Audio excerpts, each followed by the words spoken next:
જય માતાજી મિત્રો, જોઈ લો આપણે ફાઇનલી હવે શૂટિંગમાં આવી ગયા હતા, બધું કમ્પ્લીટ થઈ ગયું છે. બસ ખાલી જોઈ લો હવે તૈયારી જ છે. તો આ રહ્યો કેમેરો, આ એક્ટર, આ પણ એક્ટર.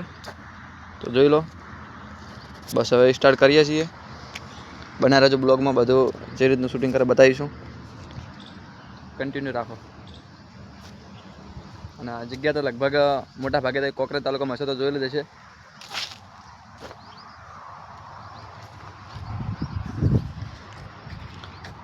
છે તમારે કોઈ નહીં મેળવતો? બહાર છે, બીજું કંઈ કહેવું નથી.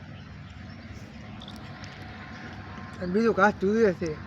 હાથ ધ્રુજે છે પણ ઠંડી એવી છે ને. અમારા બનાવવાળા તો દારૂ પીએ ને એવું લાગે, તો આપણે પીતા નહીં. હાથ એમ ધોઈએ ટાઈટ ને ટાઈટ છે. કારણ કે માણા કહેતા છે દારૂ પીને ધોઈએ. તો બીજું તમારે તો કંઈ કહેવું નથી.